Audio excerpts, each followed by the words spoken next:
الحمد لله رب العالمين الرحمن الرحيم مالك يوم الدين إياك نعبد وإياك نستعين اهدنا الصراط المستقيم صراط الذين أنعمت عليهم غير المغضوب عليهم ولا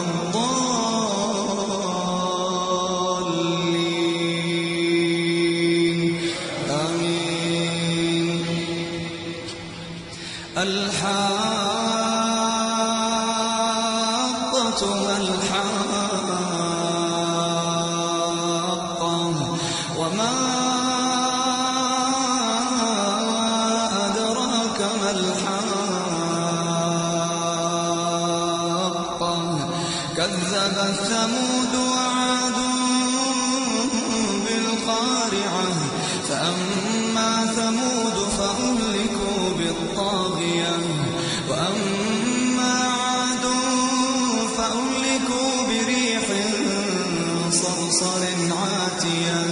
سخرها عليهم 7 ليال و8 أيام حسوما فترى القوم فيها صرعى كأنهم أعجاز نخل خاوية فهل ترى لهم من باقية وجاء فرعون ومن قبله والمؤتفكات بالخاطئة فعصوا رسول ربهم فأخذهم أخذة رابية إنا لما طغى الماء حملناكم في الجارية لنجعلها لكم تذكرة وتعيها أذن واعية فإذا نفخ في الصور نفخة واحدة وحملت الأرض والجبال فدكتا دكة واحدة فيومئذ وقعت الواقعة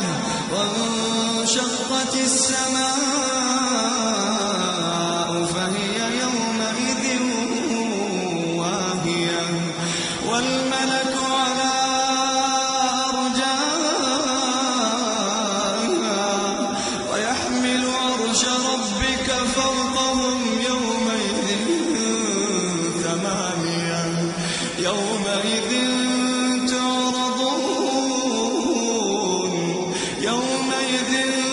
تعرضون لا تخفى منكم خافية فأما من أوتي كتابه بيمينه فيقول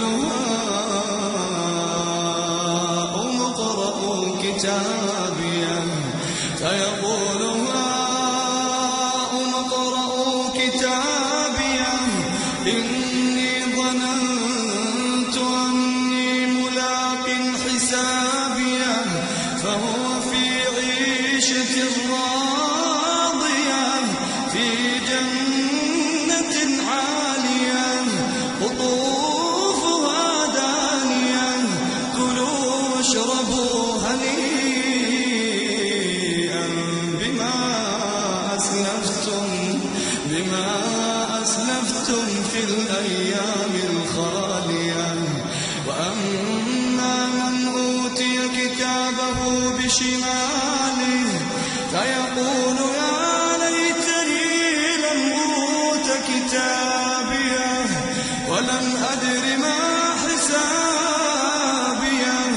يا ليتها كانت القاضية ما أغنى عني ماليه هلك عني سلطانيه خذوه فغلوه ثم الجحيم صلوه ثم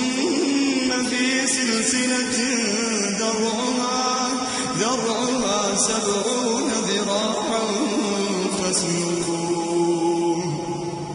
إنه كان لا يؤمن بالله العظيم